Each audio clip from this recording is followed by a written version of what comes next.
तपाईं कहाँ छिटो पुग्नलाई लाइक गरी हाम्रो च्यानललाई राम्ररी सब्स्क्राइब गर्नुहोला र बेल आइटम थिच्न नबिर्सनुहोला। हेर्नुस् है, दिगो विकासको भाग 4 मा दिगो विकास वातावरण संरक्षणमा नेपालको अवस्था कस्तो कस्तो रहेछ एकचोटि हेर्नुस् है। सबभन्दा पहिला वातावरण सम्बन्धी जुन अवलम्बन गरिएको थियो त्यो थियो 6औं योजना। 6औं योजनाबाट दिगो विकासको अवलम्बन गरिएको थियो। राइट डाउन 6औं योजना सही हो हजुर। 6औं योजना 6औं योजनामा नेपालमा वातावरण सम्बन्धी विषय सर्वप्रथम समावेश भएको। नेपालमा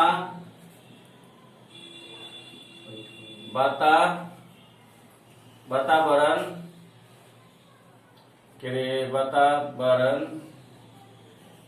नेपालमा वातावरण सम्बन्धी विषय समावेश गरिएको। सबभन्दा पहिला कहिले थियो 6औं योजनामा गरिएको थियो भने त्यसपछि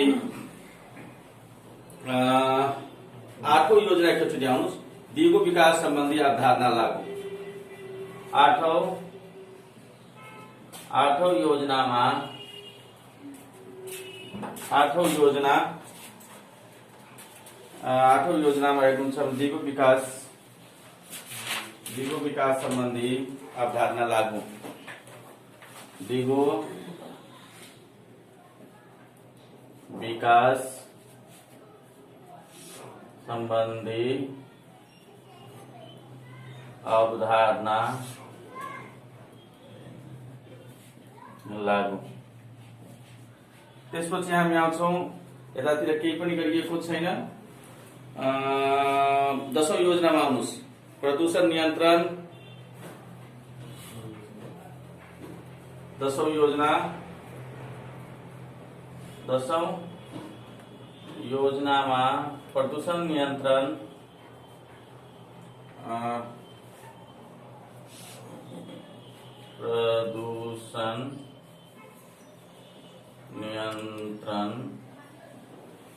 प्राकृतिक स्रोत साधनको उपयोग। प्राकृतिक स्रोत साधनको उपयोग यो लगाइएको थियो भने 13औं योजनामा आउनुहुन्छ भने 13औं योजनामा लेख्नुस् त जलवायु परिवर्तन र वातावरण संरक्षण सम्बन्धी 13औं योजनामा जलवायु परिवर्तन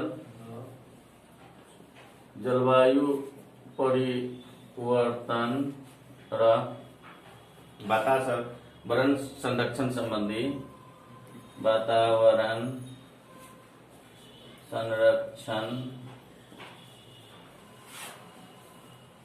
सम्बन्धी छुट्टै परिच्छेदमा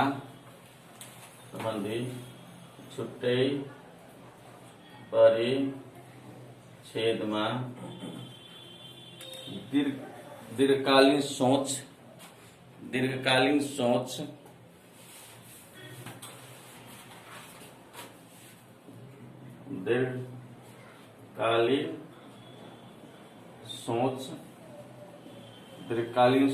उद्देश्य र लक्ष्य नीति समावेश। 13औं मा भयो। 14औं र 15औं मा यसको निरन्तरता दिएको थियो। 14औं र 15औं मा यसको निरन्तरता हजुर। अब नेपालको संविधानमा पहिलेदेखि वातावरण सम्बन्धी व्यवस्था गरिएको थियो भने हामी हेर्छौं भने 2063 सालको जुन अन्तिम संविधान छ त्यसमा मौलिक हकको रूपमा सबभन्दा पहिला वातावरणको हकलाई राखिएको थियो।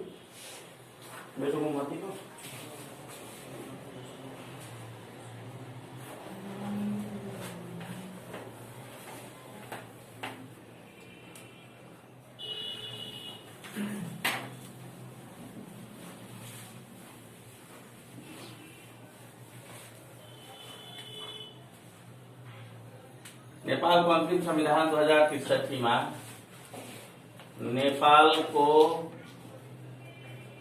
अंतरिम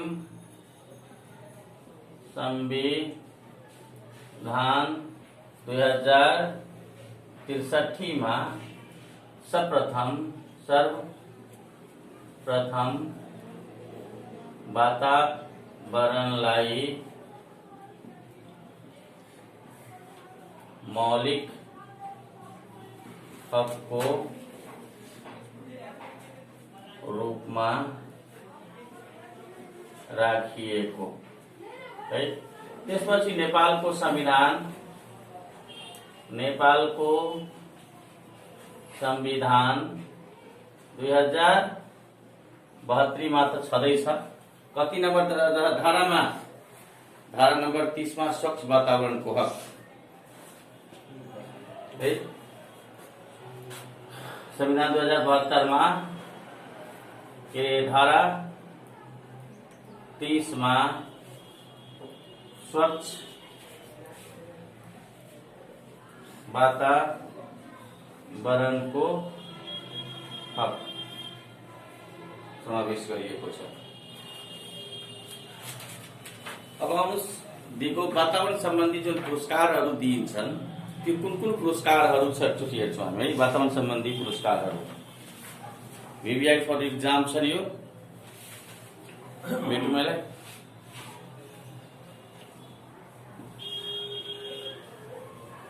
यो दिगो विकास कुन्तुन मैले एकदम सर्टकटमा राम्रै छ, किनभने 4 भाग भए पनि यो भाग त्यति बढी त जाँदैन। 23 मिनटको छ भने 3 भाग 23 मिनटको भन्नाले 1 घण्टाको हाराहारीमा 1 घण्टा 70 मिनट भयो। यो 10-15 मिनटको होला, लगभग 1.5 घण्टामा तपाईको पुरै कभरेज हुन गयो। यसको मतलब के राम्रै छ।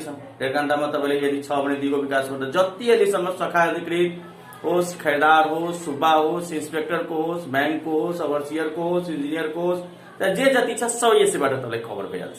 जे जति आउनु पर्ने हो यति हो। वातावरण सम्बन्धी पुरस्कार वातावरण सम्बन्धी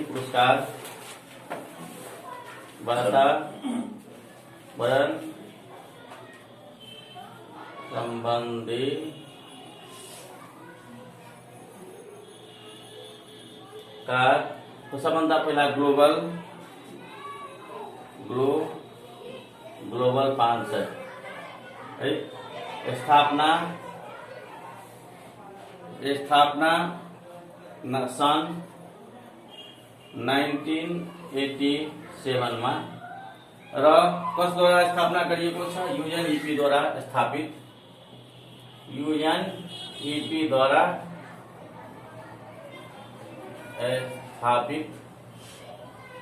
यो र प्रथम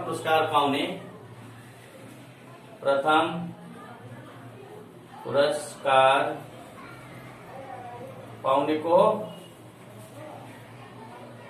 वांगडी मथैया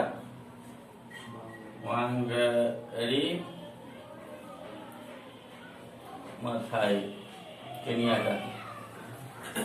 केनियाका थियो भने हाम्रो नेपालबाट पाउने एकमात्र नेपालबाट पाउने डाक्टर कृष्ण कुमार पाण्डे, नेपालबाट पाउने डाक्टर कृष्ण कुमार पाण्डे कहिले 1998 में सन् 1998 में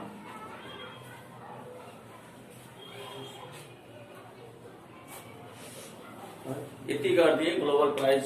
र यो धेरैचोटि सोधेको छ। शाखा अधिकृतको 74 मा सोधेको छ भने के रे ग्लोबल 500 पुरस्कार पाउने नेपालका को भनेर कृष्ण कुमार पाण्डे।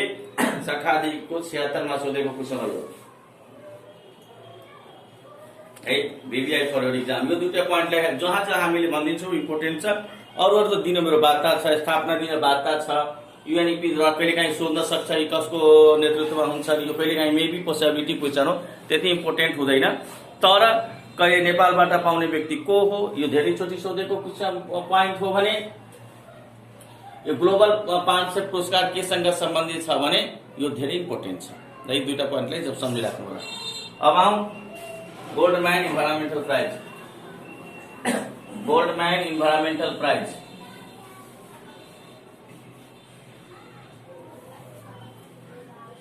गोल्डम्यान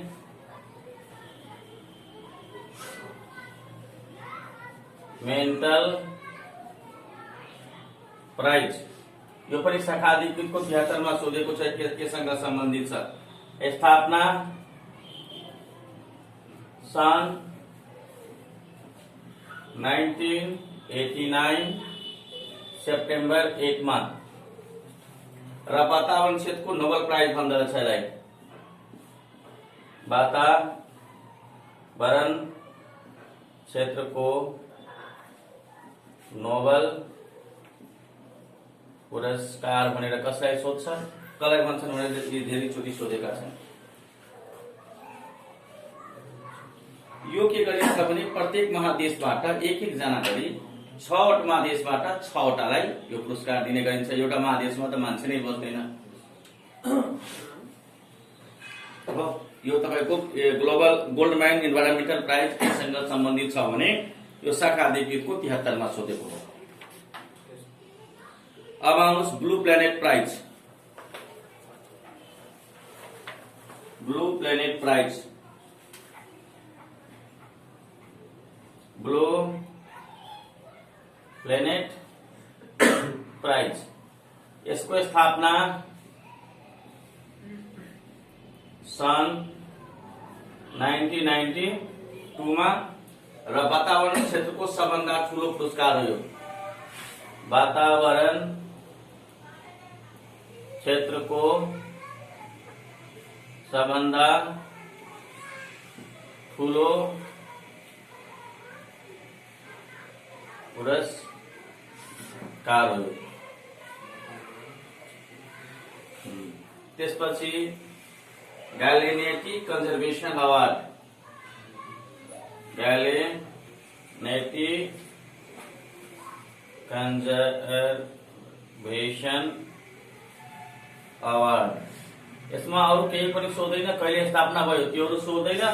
यसमा सोध्छन् कि नेपालबाट पाउने व्यक्ति को प्रथम पुरस्कार पाउने नेपालबाट प्रथम पुरस्कार पाउने व्यक्ति को हो भने तपाईलाई सोध्छ। यसमा यो केसँग सम्बन्धित हुन्छ भने खतरामा परेका जीव जन्तुहरूको जुन संरक्षणका लागि अध्ययन गरेका हुन्छन् त्यसको लागि यो दिने गरिन्छ। ग्लेनेटेड कन्जर्भेसन अवार्ड हुन्छ। जुन हिजो अस्ति हामीले WWF को जुन बारेमा पढेका थियौं, के पढेका थियौं WWF मा जुन दुर्लभ, त्यसमा प्लान्ट र एनिमल दुईटैलाई इन्क्लुड गरिएको थियो। दुर्लभ हुँदै गएका जुन के अरे प्लान्ट र एनिमल छ तिनीहरूको संरक्षणको लागि अथवा चोरी निकासी चोरी पैठारीबाट बचाउनको लागि निर्णयलाई WWF गरेका थिए। सिमिलरली यो जुन छ जुन दुर्लभ हुँदै गइरहेका जीव जुन हुन्छ तिनीहरूलाई अध्ययन गर्ने जुन व्यक्तिहरूलाई दिने पुरस्कारहरू हो।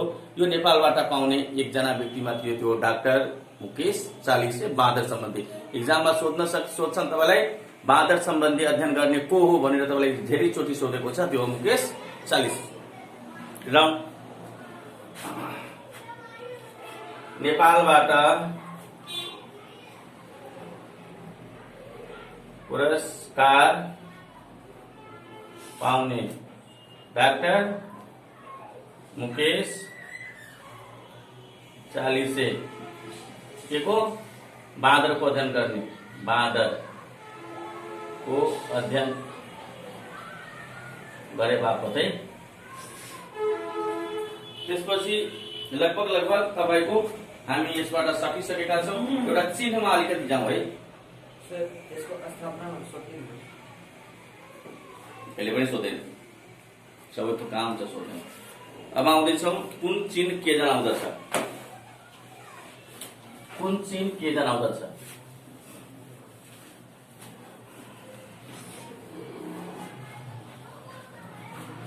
कुन चिन्हले कुन चिन्हले के जनाउँछ है। त्यसरी ISO 9000 अथवा 9001 ले वस्तुको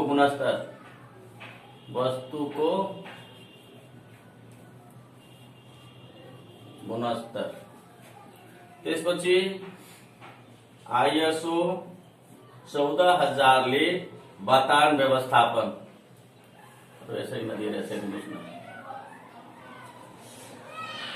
वातावरण व्यवस्थापन जनाउँछन् भने जसरी 10-10-10 जलवायु परिवर्तन 10 लेके जनाउँछ जलवायु परिवर्तन। त्यसपछि भिजन 2005 ले के जनाउँछ पर्यटन। त्यसपछि ISO 22000 ले के जनाउँछन् खाद्य सुरक्षा।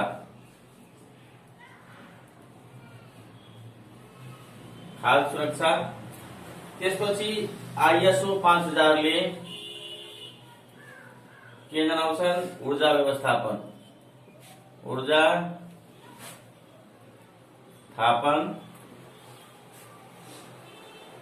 त्यसपछि यूरो 1 2 3 4 5 6 के जनाउँछ सवारी प्रदूषण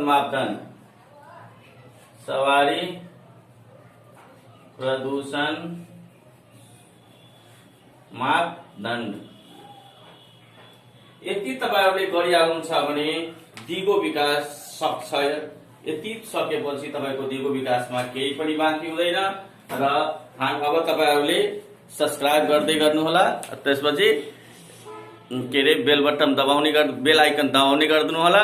म आजलाई यति गर्छु। भाग 1 2 3 4 चारवटा भाग हामीले बाट दिगो विकासको च्याप्टर इन्ड गरे। हस्, धन्यवाद।